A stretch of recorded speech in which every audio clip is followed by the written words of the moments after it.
So, good morning, welcome, and Happy New Year. Thank you for this amen. I don't know what it makes you feel, but when you are younger, it's a little easier to say amen, isn't it?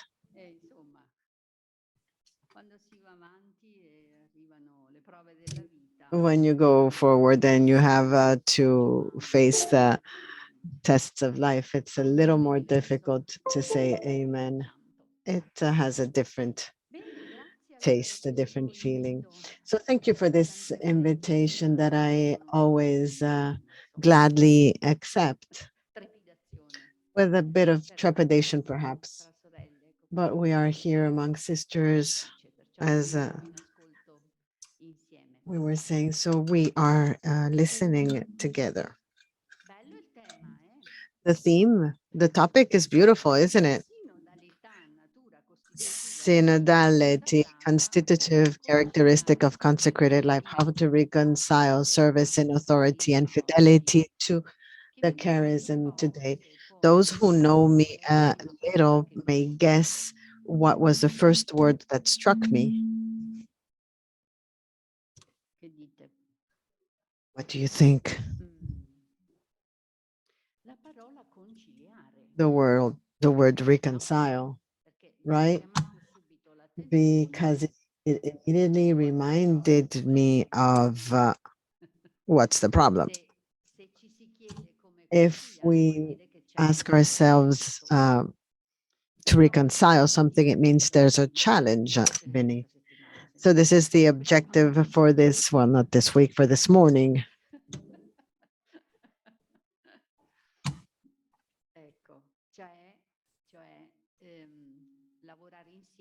That is to work together, because Sister Beatrice told me that you felt like working, more or less. So help us.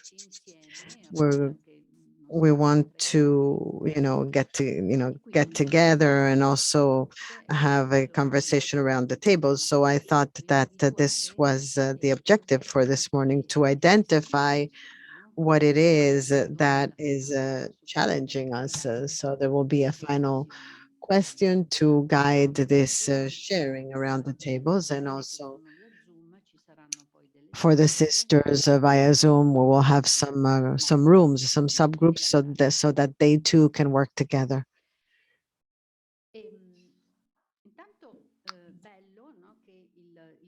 Well, the title that was chosen, first of all, takes up the fact that synodality is a dimension of our life, in our lives.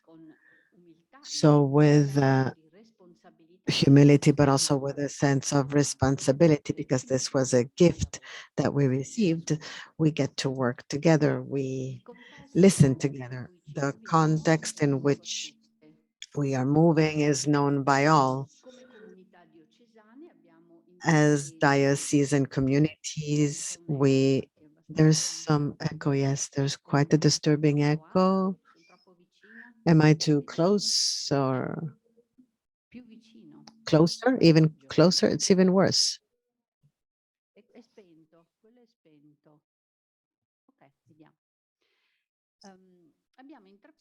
So we've begun this synodal path in October that will take us to celebrating the synodal event in October 2023 with the Universal General Assembly, with under the theme for a synodal church, communion, participation, and mission. We've already written so many things about this topic that's so essential for this ecclesial reality, and a lot more will be written to describe the deepest sense of this walking together, because this is the meaning of the word synodal. I wish to underline that speaking of the synod as an event is something different that needs to be prepared through processes, etc. Synodality is something different.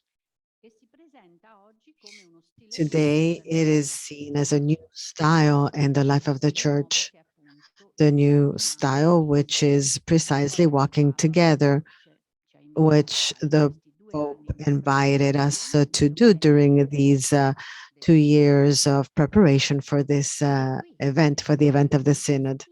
And it is in this style that we also integrate the testimony of our consecrated life, because our charisms were precisely born to generate processes of life that are shared around the gift of the Spirit. So it's about walking together. So I suggest to begin just for a moment, because this topic is very ample, very broad. So I also made some choices to offer some intuition, some insights. We start with the last expression, fidelity to the charism today. So I suggest to do this, to take a minute to place yourselves in front of your institute as a body, as a reality, as far as family, walking together, and to verify what idea you have of it, what is your image of it, yours personally, within yourselves. I'm talking about that mental representation, that is the idea, with its own appearance, stability, perhaps an idea that is perfect. And in your view, perhaps you were asked to preserve, to maintain this idea. It certainly is an idea that comes from the knowledge and the affective and unconditional respect that you have nurtured within yourselves for the work of the founder or foundress. That idea developed, grew within you since the novitiate, as you studied the project and the dream of this founder or foundress. Now, in order to focus on this idea that you have about the Institute, it- focusing on this idea is important, because more or less consciously, that is the starting point that remains strongly, that tends to remain, to reemerge in different situations. And it is the point, the reference for comparison. It is that reference that guides your decisions.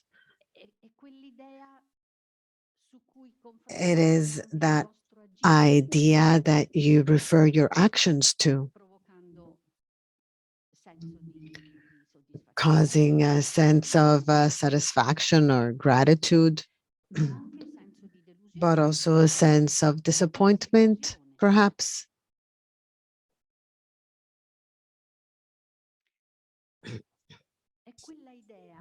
It is that idea, if you prefer an image, each one has a sensitivity. I repeat, it's good to have this clear within ourselves, to bring it out, because it certainly is an idea that's going to be put to the test in this experience of responsibility and government that you are experiencing. So I hope that this is clear, because I think it is really important. It's important to bring this out, because these are those unconscious realities that in fact exist and guide us. So we take 2 minutes of silence to reflect. You just, each of you, place yourselves in the face of each institute and ask yourself, in reality, what idea, what dream, what project, how can I imagine what we are called to be as an institute?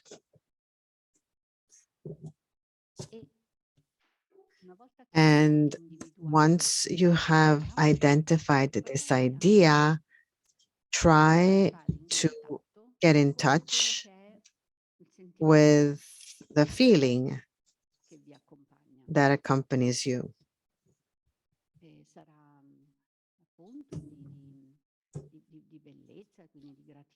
It'll be a point of beauty, gratitude, or I don't know, anxiety, anguish, concern, or disappointment.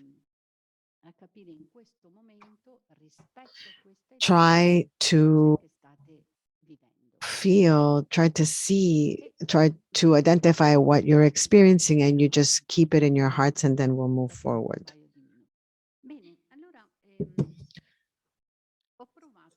Okay, I tried to reflect on the characteristics of this style to build God's kingdom under the sign of working together. And I must say that there are very many insights that emerged.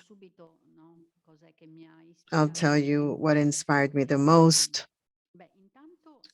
Well, first of all, last week, there was Massimo Grilli. For those who know him, he is a biblist.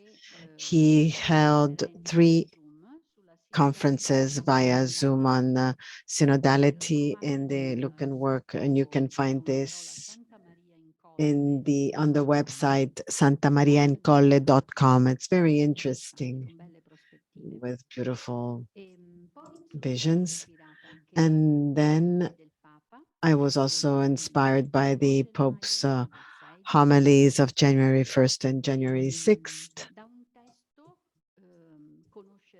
I text knowing the organization from Cesare Clanichi and Franco Olivetto Manuchian. And I was also inspired by the reflections that we share in at the school we have in Campo San Piero, so the team that I work with. And also was inspired by my personal experience as a former leader. So I always say that it's very interesting to close the circle and to be a former, an ex, and to reflect on what you experienced. These are my sources. So a first aspect, a first characteristic, this should be moving forward. Walking together is, I took 5 aspects, 5 characteristics of walking together, and then I tried to reflect on 5 features, qualities of a leader that are helpful in this walking together. So caring for the goal.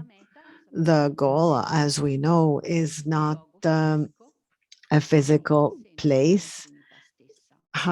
It is rather the center, the core of Trinity itself. This is important. All the rest is a step in between. We also see this in Jesus's journey. It begins in Galilee and then moves to Jerusalem, and his path, his journey is is concluded with his ascension, that is his return home, his return to the Father. It is that amen that is repeated through the journey. The Pope reminded us on January 6th that the kings, the three kings, set on a path, on a pilgrimage, and they are driven by desire. This is a beautiful and very strong element, the desire. The Pope says this is their inner secret to know how to desire, how to wish for. Desiring means to keep alive the fire that is burning within us as it pushes us to seek beyond what is immediate, beyond what is visible. So, desiring is to welcome life as a mystery that is beyond us, as a crack that is always open and that invites us to look beyond, because life is not all here, it is also elsewhere. So, the invitation along this path to keep this fire alive, this fire within, that is the sense of the goal and also the sense of not stopping, because all the rest is an intermediary stage. And on this journey, the Pope encourages us to constantly remotivate ourselves, to place ourselves in discernment, to not be content with just halfways. A second characteristic, walking together, is to move within change.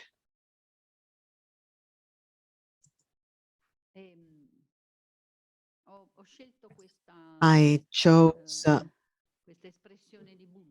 this expression from Buddha: change is never painful, only resistance to change is.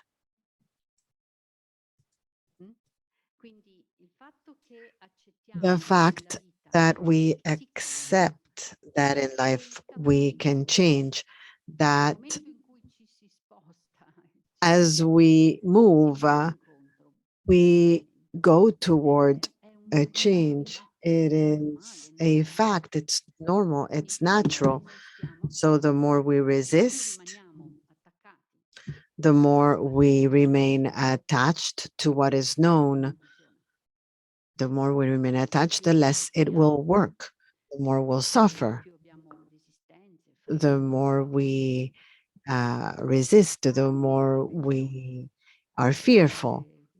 But also, there's one interesting thing. We can also have an attitude of a change that, as a matter of fact, is a superficial action. Perhaps we are unaware, perhaps we're pretending to change, but we actually do not. So, the need to embrace change. I took some quotes, some Italian quotes from a poem, from a poem of Eugenio Montale, which says in the last part, it says, look, under the intense blue of the sky, some sky of sea is leaving. It never stops. All things seem to be written beyond, farther ahead. This desire that we saw that drives us to believe, to believe, to believe in this, in the existence of the further ahead, so that we can start again every day and move within change. Third aspect, walking together, is about facing the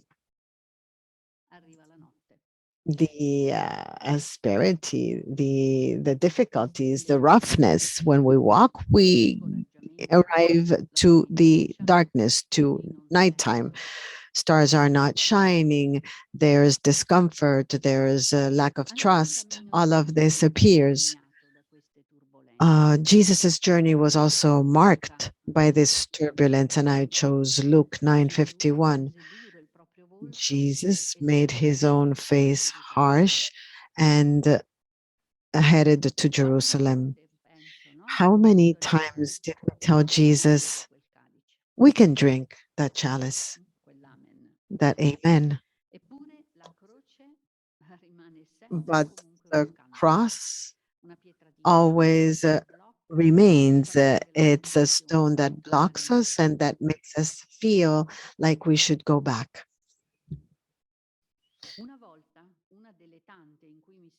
One of the many times that I was in difficulties, I asked one of my sisters in the US what I could do, and she answered, "Trust. Be trusting. Have trust. Change will happen when the time is right according to God's plan." I'm not gonna say what we say in Rome. Take it, wrap it, and take it home. That's an Italian expression. Just wrap it up and take it home. So, how is all of this to be faced? Well, here too, the Pope, in his homily of January 6th, speaks of the adoration of the three kings. A beautiful part. The journey of faith is accomplished only in God's presence. Only if we recover this taste for adoration can we renew our desire. Desire brings adoration, and adoration makes you renew your desire. Only Jesus can heal desires. He heals them from the temptation of the needs. The heart falls sick when desires only correspond to the needs. God elevates desires and purifies them. He heals them by healing them and curing them from selfishness and opening us to the love for Him and for the brothers. The world expects a renewed thrust toward the sky from believers. As the kings, we follow our heart, we follow the star that God is shining above us. And as concerned seekers, we remain open to God's surprises. Brothers and sisters, let us dream, let us seek, let us adore.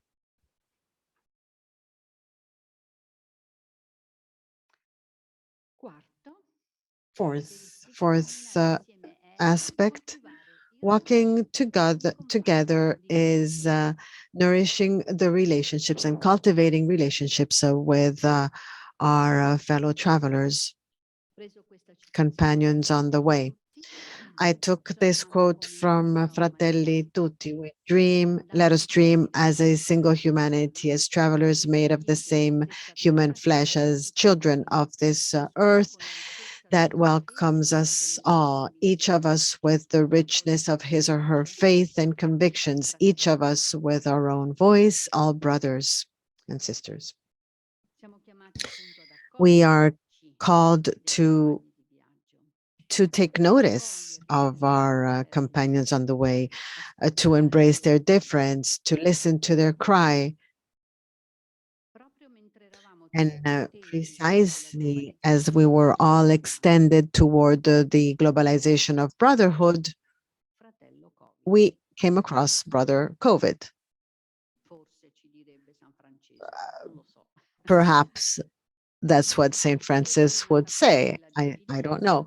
So mistrust and the lack of trust, distance and suspicion gain strength again. The race of those who are smarter, and a new polarization.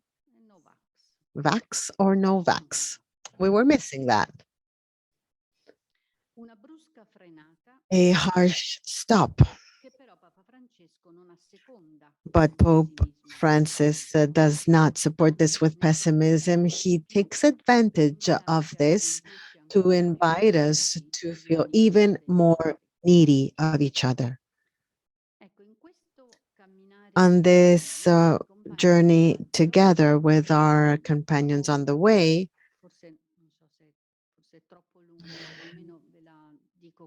perhaps it's a little long, but I'll say this. Our Italian President Mattarella gave a beautiful speech as he closed his mandate. And he used beautiful words about young people. So, on this journey together, obviously, those who have the most agile pace is precisely young people. So, I had taken this quote, but it's a little too long and we're a little late. However, he it's too beautiful. I have to read it. So he goes back to a letter that a professor had written. It's a professor who died in Sicily. He was a retired professor of philosophy and history. He had written these words to his students, to young people. Use the words that I've taught you to defend yourselves and to defend those who do not have those words. Do not be spectators, rather be protagonists in the story that you are living out today. Listen how beautiful it is. Get inside, get your hands dirty. Bite, take a bite at life. Do not adjust. Strive. Never give up following your goals, even those that are most ambitious. Carry on your shoulders those who cannot do it. You are not the future, you are the present. Please never be indifferent and never fear taking risks in order to not make mistakes. Don't you think that this would be uh, very appropriate for a formation lesson? So, fifth aspect, walking together is agreeing on the rules that must be respected, because we need this as well. We have to listen to each other. We have to wait for each other. We have to embrace each other. We have to give ourselves a chance, even a second chance or a third one as well. But then there are also rules of the game, which are sacred for us because they're contained in our own law, our own rights. So we also have to refer and recall this aspect. It's an alliance that we have promised each other. We promised fidelity. It is not easy, but it exists. Chiama appunto le regole da rispettare. And this reference to the rules can help us share responsibility among all. It is true that there are strong sheep and weaker sheep among us, but responsibility in different stages has to be shared. The rules ensure that processes will guarantee dignity and justice for all. I'm not talking about the court trials, but the processes that we produce. And also procedures. Procedures have to be clear and effective. Precisely in order to not waste or lose energies and not create confused situations. We are doing very badly with time, right?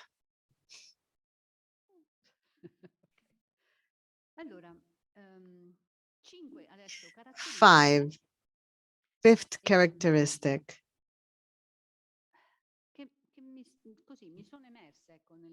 that they just emerged in my reflection as I meditated on these five aspects. A leader with a synodal style. Let's see if you identify with this. A leader with a synodal style is a person who, first of all, walks within, walks inside of her. Remember that the first aspect was to care for the goal, for the objective. However, the leader, what must she do initially? She has to walk within herself. She has to journey within herself, because unless she journeys within, she will never be able to guide a journey, lead a journey.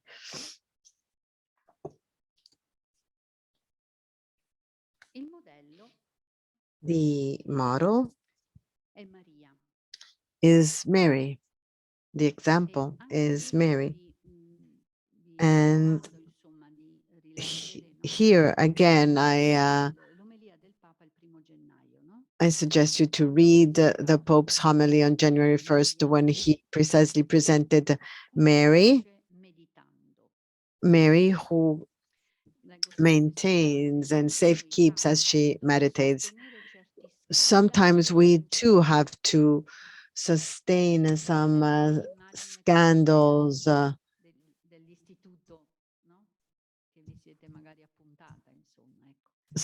scandals in the manger.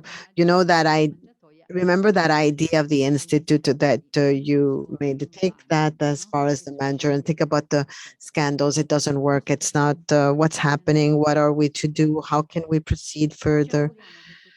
We hope that everything goes well, and then an unexpected problem just hits, and there's a tension between the expectation and reality. How does Mary respond? She responds with her personal journey. That is why she is an incredible example. She safe keeps and meditates. She does not reject what is happening. She keeps everything in her heart, the beautiful things as well as the difficult ones. Mary doesn't select. She keeps, she guards, she preserves, she welcomes reality as it comes. She doesn't try to mask or trick life. She safe keeps in her heart.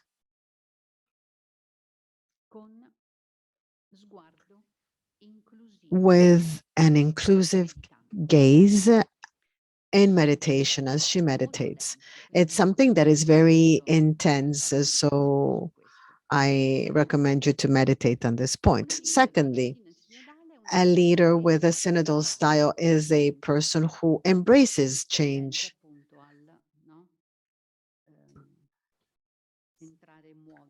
That corresponds to entering and moving within the change. So what does it mean?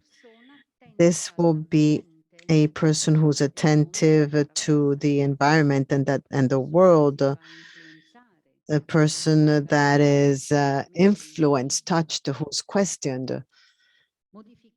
She is a person who allows herself to be changed by the calls that touch her. And I referred here to that text I was mentioning, Knowing the Organization. It's not a very recent text, but it offers this concept of a leader with a one-sided vision as compared to a leader with a pluridimensional, multidimensional vision.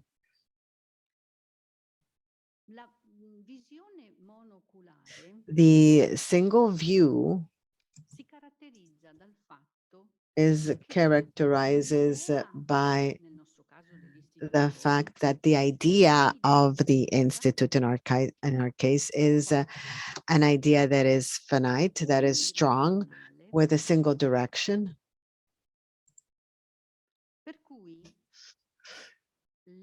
So the ambiguity in communication, the pluralism of variables, the existence of relations that are different, that are in contradiction, the obstacles, the bottlenecks, the new demands, the new needs, all of this in this single eye vision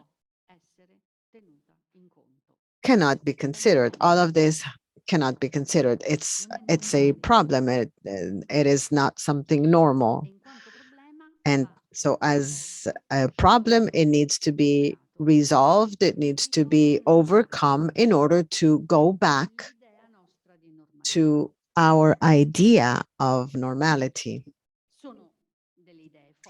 These are very strong ideas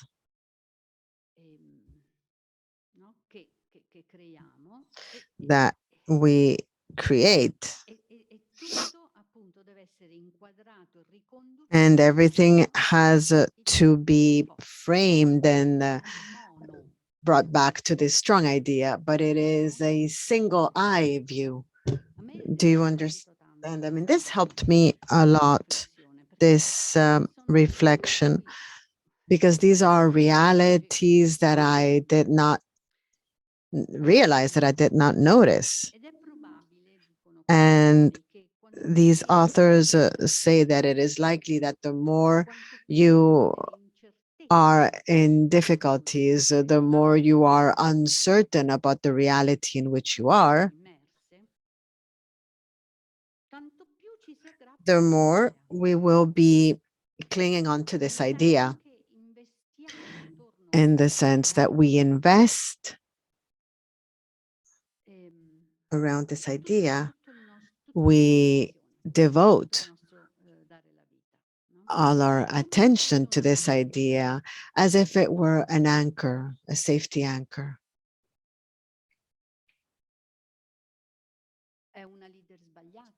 Is this leader wrong? No, it is also important. But this needs to be combined with a multidimensional vision. There are pros and cons. There are pros and cons in both of these views.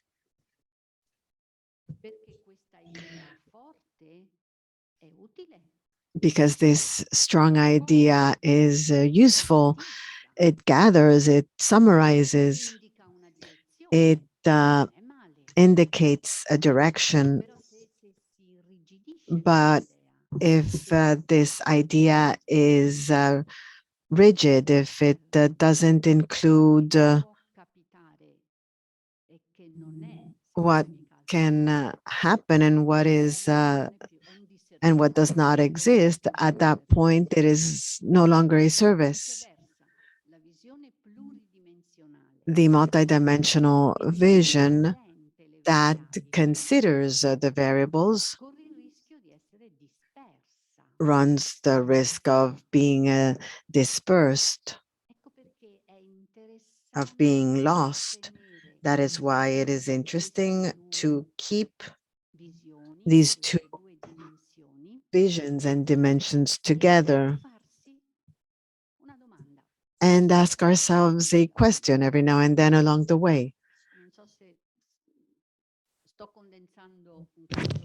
I am kind of condensing a whole chapter of the book in this, so it's not that simple, but I hope that it can help you, because I think there are some good insights here.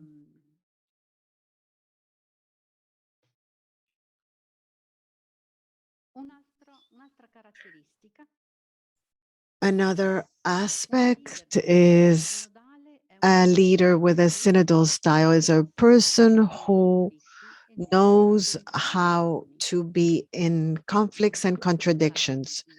We talked about facing the adversities. She knows how to be within conflicts and contradictions. Obviously, we could spend a week on this, as I said, but I chose and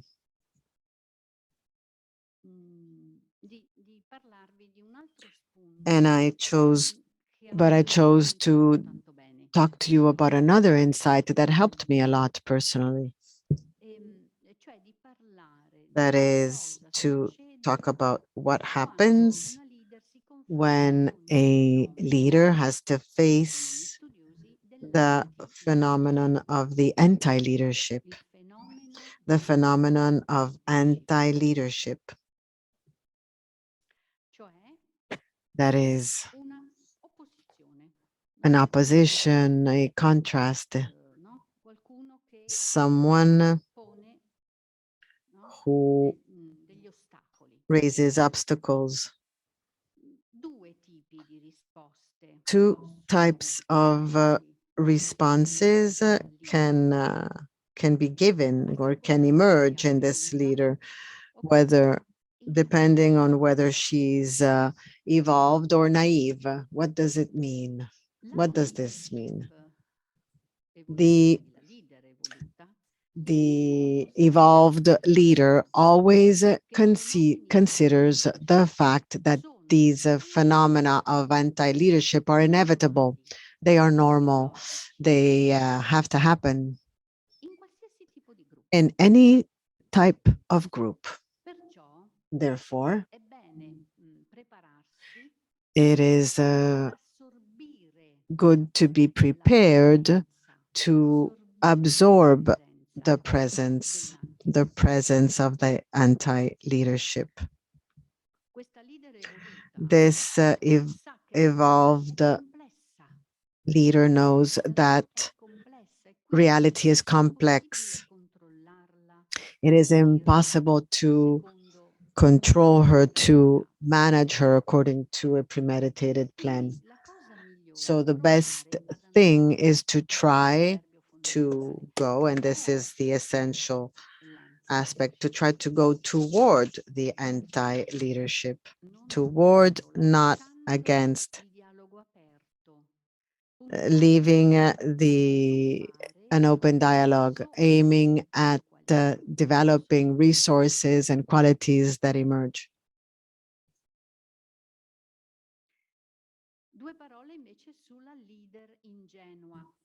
Two words about the naive leader. What does naive mean? It means that she does not consider that there are anti-leadership phenomena that are normal.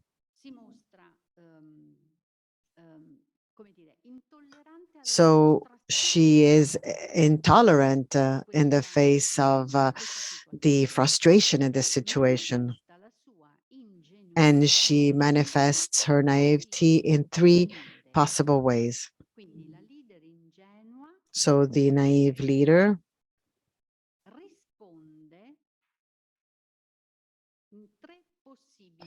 responds in three possible ways. One is personalization. So what do we say? The naive leader tells herself, it must be my fault. I'm involved. It depends on me because it's not normal. What's happening is not normal.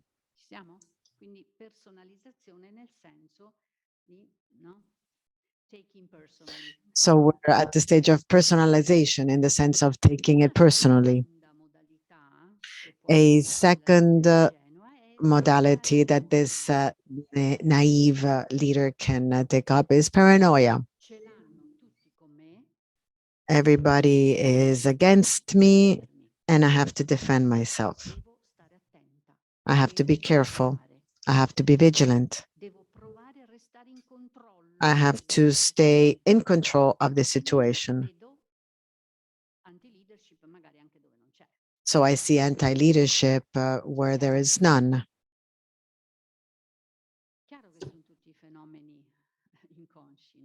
Of course, these are all subconscious phenomena, but it's uh, it's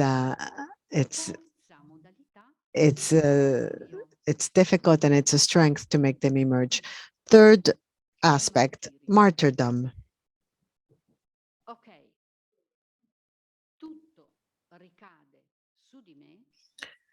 So everything falls back on my shoulders. As we say in Italian, I have to sing it, I have to play it. I accept to sacrifice myself. So personalization, paranoia, martyrdom.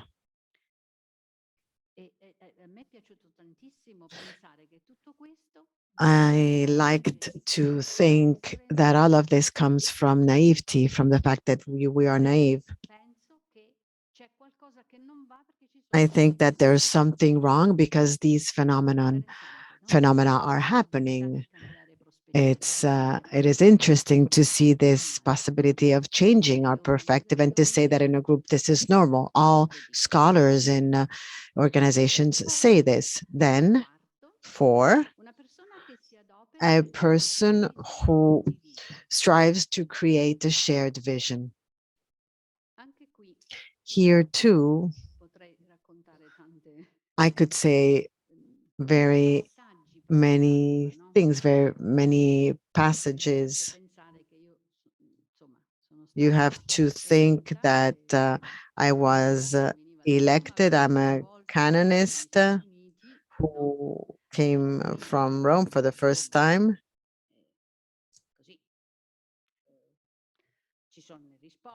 There are answers for everything.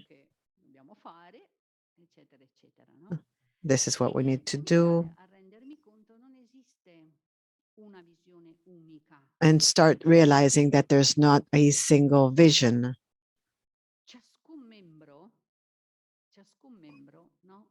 Every member carries an intuition.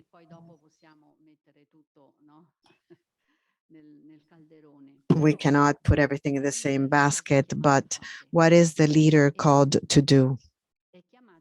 She is called to mediate these different visions, and through discernment, we can try to put them in a dialogue, to create a dialogue, and to also decide what we can adopt. But it is one, it is not the only one. So this single I variable, as I was saying, is just one.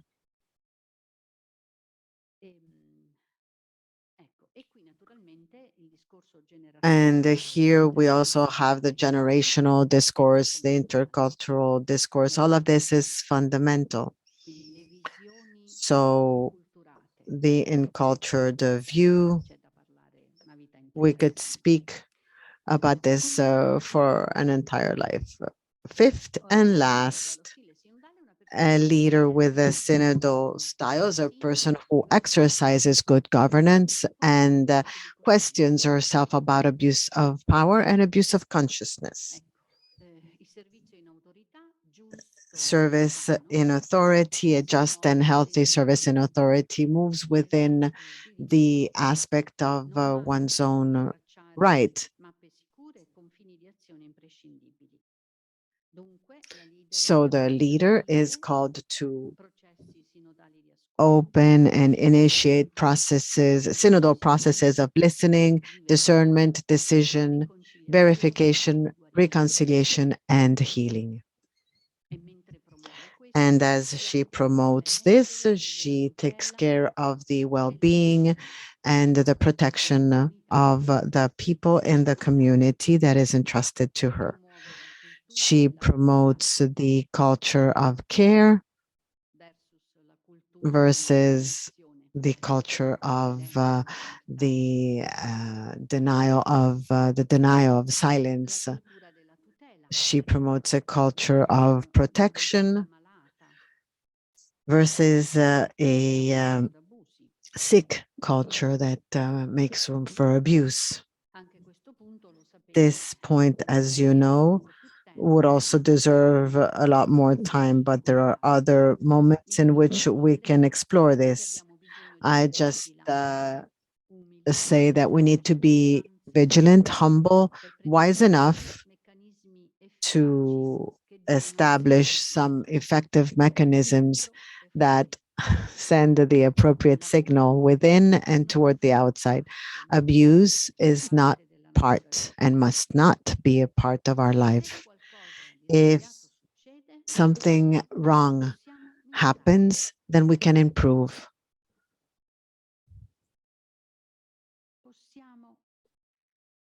We can act, we can speak, we can talk about it. And the wounds that are caused are also to be considered, are also to be taken up.